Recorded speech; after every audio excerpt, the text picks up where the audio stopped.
Bonsoir à toutes et à tous et bienvenue dans votre journal de ce mardi 4 août 2020.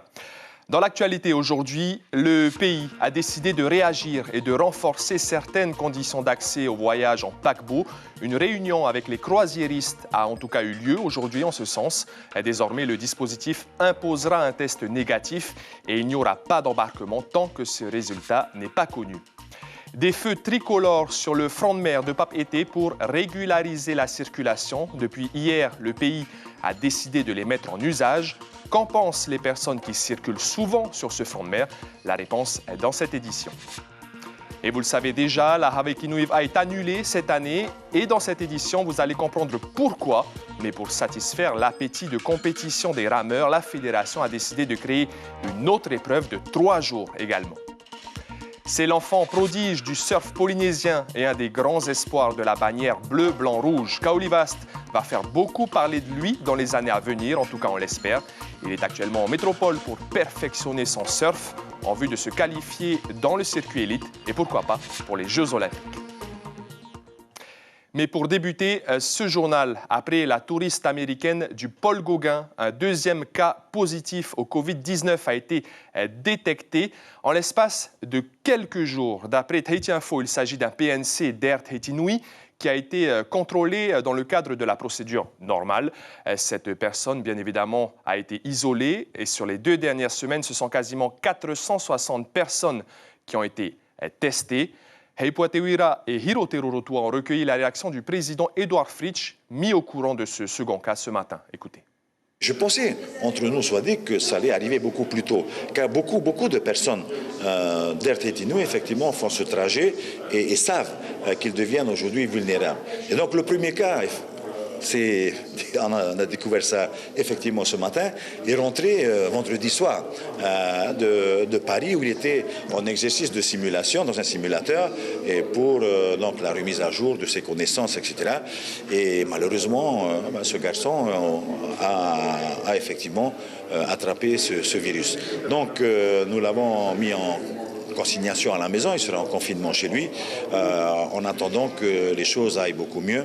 Et bien sûr que d'autres prélèvements vont suivre derrière. Je pense qu'à 4 jours ou à 7 jours au maximum, le prélèvement à nouveau, et puis nous verrons comment les choses évoluent.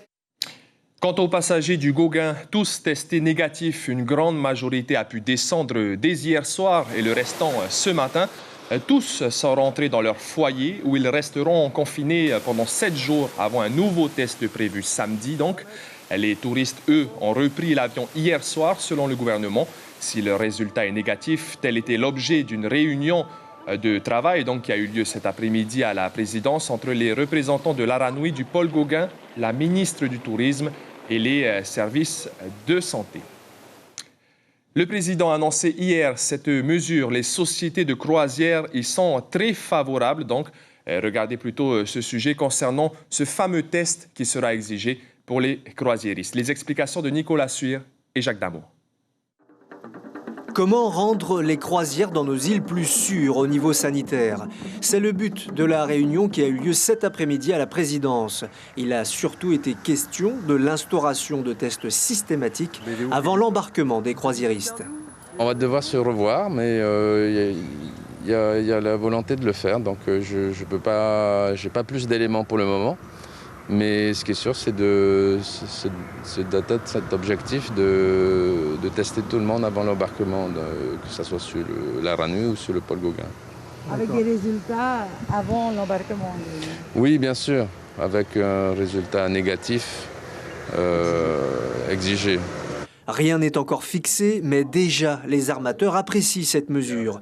Elle devrait contribuer à l'instauration d'un climat plus serein à bord des navires de croisière. Ça va rassurer notre clientèle, ça va rassurer bien entendu l'équipage aussi, il ne faut pas oublier l'équipage, et la population. Mais on sait très bien que on s'ouvre au monde, la France ou les États-Unis, ils ont des cas. Il faut se préparer, il faut garder les bons gestes barrières, il faut faire ce qu'il faut faire. On aura des cas, c'est pas anormal qu'on ait des cas, mais l'idée c'est que tout le monde se préserve au maximum. Une autre mesure a été évoquée, celle de débarquer les personnes contaminées sans détourner le navire de sa croisière. Elle n'a pas été débattue aujourd'hui. Et après ce reportage, retenez qu'en 2018, le secteur de la croisière en Polynésie a rapporté 15 milliards de francs CP. Cap à Rangiroa désormais, où l'activité touristique a elle aussi repris. Depuis le mois dernier, les voyageurs, qu'ils soient locaux ou étrangers, peuvent de nouveau profiter de la beauté de l'atoll. Une reprise économique qui fait du bien après plusieurs mois au point mort. Les excursions ont notamment repris. Écoutez ces réactions recueillies par Bélène Ferro, des réactions de la part de professionnels du tourisme de Rangiroa. Ici à Rangiroa, tout le monde est serein aujourd'hui. L'activité a bien repris et tout le monde est content. Hein. Après, voilà, il faut rester vigilant. Chacun essaie de faire son possible pour la sécurité des passagers et du staff et de notre famille. De notre retour à la maison. Et en cette période très incertaine au niveau sanitaire, les gestes barrières, vous le savez, sont toujours recommandés par les autorités. N'oubliez donc pas de vous laver régulièrement les mains, de tousser et d'éternuer dans votre coude ou dans un mouchoir à usage unique. Évitez également les poignées de main et les embrassades. Et si vous avez des questions ou des symptômes, vous pouvez appeler le 40 45 50 00 ou le 15. C'est sans surprise que Cyril Tétoinoui a été réélu aujourd'hui président du syndicat pour la promotion des communes de Polynésie française. Seul candidat à sa succession, le maire de Toumara a recueilli 78 voix sur 92. Il entame ainsi un deuxième mandat à la tête du SPC. Ses priorités pour les 6 prochaines années tournent principalement autour des finances des communes, car après la crise du Covid-19, l'apport du FIP, le Fonds intercommunal de péréquation, sera forcément moins important. Cyril Tétoinoui est au micro de Patita Saver. Les deux prisons dossiers aujourd'hui, c'est la relance économique.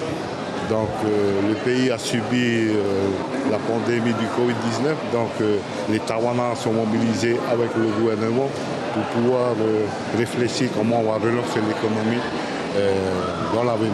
Donc pour nos 5 années à venir, il faudrait qu'on réfléchisse.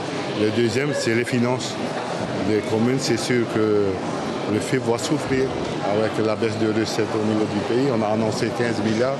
Donc c'est deux gros chantiers qu'on va s'attaquer urgemment dans cette mandature. Et en parlant de finances, l'État va accorder à la Polynésie un emprunt de 28 milliards 600 millions via l'AFD, l'Agence française de développement.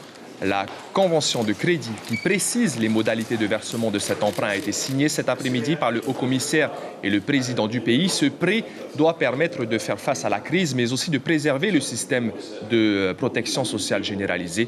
La réaction du haut-commissaire Dominique Sorin a été recueillie à l'issue de cette signature par Hepua Teuira et Hiro Terorotua. Ce montant correspond aux besoins en trésorerie du pays et de la CPS jusqu'on va le dire premier trimestre 2021. C'était une mesure d'urgence parce qu'il y avait aujourd'hui, du fait de la crise consécutive aux problèmes sanitaires, il y a de moindres rentrées à la CPS, moindres rentrées de cotisations sociales, il y a de moindres rentrées fiscales au pays. Et au moment où ces organismes, enfin la CPS doit continuer à payer les retraites, doit continuer à payer les aides, où le pays s'engage dans des mesures aussi d'appui à l'emploi, donc il fallait qu'il puisse disposer de la trésorerie. Donc c'est ça que nous avons fait aujourd'hui, et c'est une garantie importante donc en la matière. Et ensuite, on va travailler sur les mesures du plan de relance et on va voir comment tout ceci va se financer. Le nouveau personnel de l'éducation a été accueilli aujourd'hui par la ministre Christelle Lehartel. Il s'agit majoritairement de professeurs, de personnel administratif et de conseillers principaux d'éducation. La journée d'aujourd'hui était consacrée à la sensibilisation aux spécificités de la population scolaire et du système éducatif polynésien. Une circulation plus fluide et encore plus sécurisante pour les piétons. 3 nouveaux feux sont en service sur le front de mer de Papeete, un système moderne qui vise à pacifier les relations entre tous les usagers de la route. Le pays a investi pas moins de 20 millions. Stéphane Ratino et Patita Savea. Au jeu des couleurs, chacun espère retrouver un peu de sérénité, toute sa place et aussi ce temps précieux que la circulation automobile en période de pointe cherche parfois vainement, comme dans toutes les capitales du monde d'ailleurs.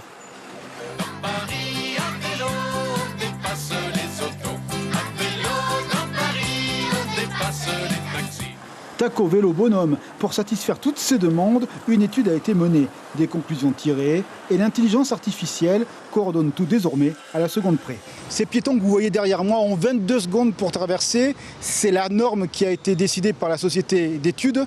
Et puis maintenant, si quelqu'un vient appuyer à nouveau, une fois que les piétons sont passés, eh bien, la circulation pourra durer pendant 95 secondes. Le but de ces feux, sécuriser le passage des piétons et aussi, surtout, fluidifier la circulation automobile.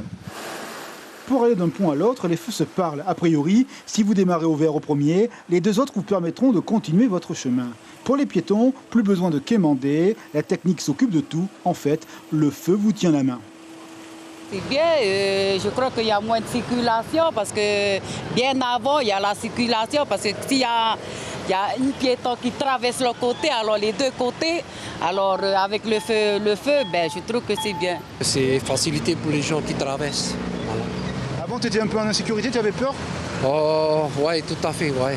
Mais là, seulement, c'est pour les enfants, c'est pour les... Voilà. Il y a 22 secondes pour traverser, c'est suffisant? Oui, pour moi, oui. Ouais, c'est lent, là. Alors tu vas attendre 95 secondes avant de traverser, parce que quelqu'un vient de passer. Ça fait beaucoup, 1 minute 30 d'attente? Ouais. Le pays a investi 20 millions de francs pour que tous les usagers du front de mer aient enfin toutes les couleurs du sourire sur le visage. Vous le savez déjà, après l'annonce du président du pays, la célèbre course de la Hawaii-Ki-Nuiva n'aura pas lieu cette année au Raromatei, faute de financement. La crise du coronavirus est passée par là. Mais en attendant 2021, les organisateurs ont annoncé une nouvelle épreuve, une course individuelle de 3 jours, baptisée la Hawaii-Ki-Nuiva Solo, entre Tautira et Apiti. Thierry Stampfler nous en dit plus. Les images sont signées Hiro Terorotua. Annuler la 29e édition de la Hawaii-Ki-Nuiva est visiblement un crève-cœur pour les organisateurs. Mais une telle épreuve représente un budget de 70 millions, sans compter la participation des municipalités des Raromatei. Malgré la crise sanitaire, 15 équipes de V6 avaient déjà annoncé leur participation, mais c'est dans les îles sous le vent que cela a coincé pour des raisons à la fois financières et symboliques, notamment dans une commune touchée de plein fouet par la crise touristique. Le pays était prêt à nous donner ses finances, mais après on s'est rapproché de chaque tawana. Mais le plus touché, c'est celui de Burubura, qui nous a vraiment aussi expliqué par rapport aux cas sociaux de leur île, puisque il a dit qu'il y a au moins 80% de la population qui ne travaille que dans les hôtels. Et là, ils sont en baisse de sous. Par respect vis-à-vis d'une île, on peut être sinistré économiquement, on ne va pas organiser cette course, autant bien se préparer pour la prochaine édition. Alors, c'est un ancien projet qui a ressurgi en V1 cette fois, mais sur 3 journées également.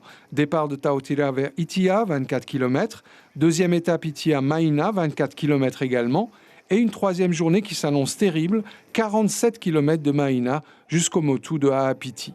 Nom de cette nouvelle course, la Hawaii-Ki-Nuiva Solo, pour qu'on différencie bien le V6 du V1.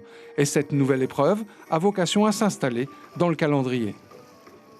On voulait différencier effectivement la V6 donc au Raromatei, ça c'est clair, et donc les V1, donc on fera donc sur Papeete. C'est un parcours de glisse ou de remontée ou c'est le mélange des deux? Alors, quand tu regardes donc le parcours, effectivement, c'est que de la descente. Donc, c'est de la glisse qui va se faire donc de Tautira donc jusqu'à Moorea avec donc les trois étapes.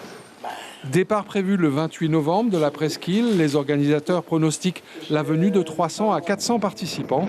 Pour les féminines et les jeunes, la course sera limitée à une journée, la deuxième étape entre Itia et Mahina. Et puis, ce n'est pas parce que la Hawaii-Ki-Nui est annulée que les Raromatei ne font plus de VA. Exemple à Bora Bora, où le district organise depuis ce week-end le Heiva VA. Les compétitions doivent se dérouler sur 4 journées, avec bien sûr au programme du V1, V3, V6 et V12, avec des rameurs et des rameuses issus de toutes les catégories, de benjamin à vétéran. La bonne nouvelle, c'est qu'il y a eu une forte participation. Daniel Taea est le président du district de VA de Bora Bora. Il est interrogé par Rosanna Maihota. Les clubs sont plus motivés de participer au Heiva. Et en plus, comme on a entendu que la Hawaii-Ki-Nui a été en stand-by pour cette année, qui sera reporté pour l'année prochaine, ils sont plus motivés encore à venir ramer.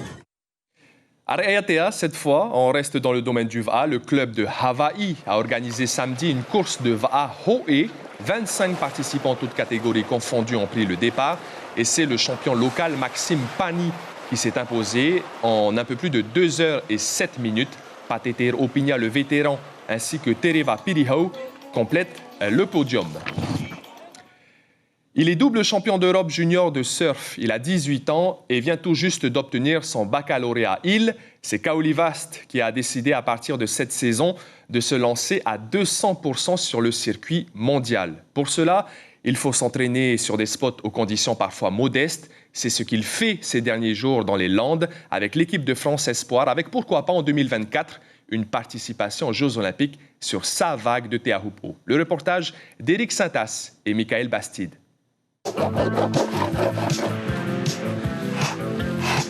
Le garçon est doué, il aime surfer. Même si la plage des Estagnos ne lui offre pas son tube préféré de l'été, Kaoli Vast, sans être sur son reef, dompte les vagues de beach break landaises. C'est par là qu'il doit passer pour rentrer dans le monde pro. Ça fait super longtemps que je viens en France tous les ans pour surfer justement ce genre de vagues, assez un peu plus compliqué, beach break qui change beaucoup. Et voilà, c'est ce qu'il faut surfer pour les compétitions. Et donc voilà, après j'ai grandi dans ce genre de vagues aussi, du coup j'adore aussi les vagues. À 18 ans, il a déjà tapé dans l'œil des cadres de l'équipe de France, qui ne se trompent pas. Franchement, Kaoli, c'est une perle. C'est le surfeur complet. C'est naturel chez lui. Je pense qu'il a un rapport avec l'océan qui est fort. Bon, c'est un Tahitien, c'est normal. Il est loin de cette image qu'on a du surfeur des îles qui débarque un peu plus tard, qui a du mal à s'adapter. Lui, quel que soit l'endroit où il est dans le monde, il s'adapte. Kaoli est né au bord de l'eau. Il a appris le bodyboard, puis il s'est mis debout et est passé au surf. Il a continué d'apprendre avec son père sur le spot de Teahupo'o. Teahupo'o, la plus belle vague du monde, la plus dangereuse aussi. Depuis tout petit, on habitait toujours proche de la mer. Et donc voilà, j'adore la mer, j'adore être dans l'eau. J'ai fait mon premier tube à l'âge de 8 ans sur la vague de Teahupo'o. Après, c'était pas gros, mais les gens reconnaissent que je suis de Tahiti et surtout que je surfe la vague de Teahupo'o parce que j'ai quand même eu des bonnes répercussions là-bas. À chaque swell, j'arrive à prendre assez de grosses vagues. Le Polynésien, après sa victoire éclatante début juillet dans la Coupe de la Fédération, est resté dans les Landes, ce qui en dit long sur sa motivation. Il aurait pu rentrer au Fénois, mais il y a un beau challenge à venir. C'est le début d'une aventure. Il habite Tahiti, les Jeux en 2024 à Tahiti, donc c'est un espoir qui est en train de s'affirmer là. Alors, notre job au niveau de la Fédé, c'est déjà d'accompagner avec tous les moyens qu'on peut mettre en place, l'organisation, la structuration. Et là, c'est de faire en sorte que sur place à Tahiti, il puisse y avoir de l'accompagnement à disposition. Et Kaoli aimante les vagues, la mer l'appelle. À toutes. Et pas de doute, on entendra parler forcément de Kaoli dans les prochaines années. L'information principale de ce journal, un deuxième cas de Covid-19 en l'espace de 4 jours. Il s'agit d'un PNC de la compagnie Air Tahiti Nui qui a été contrôlé positif.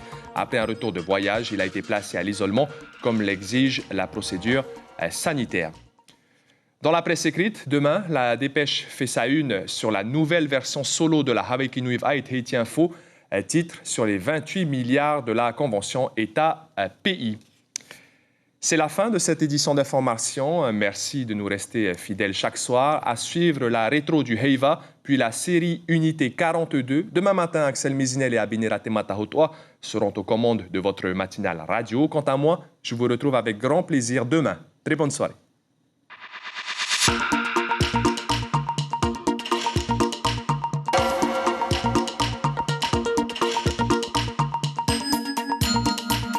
Retrouvez notre journal en replay sur notre site internet. Retrouvez ce programme en replay sur notre site internet.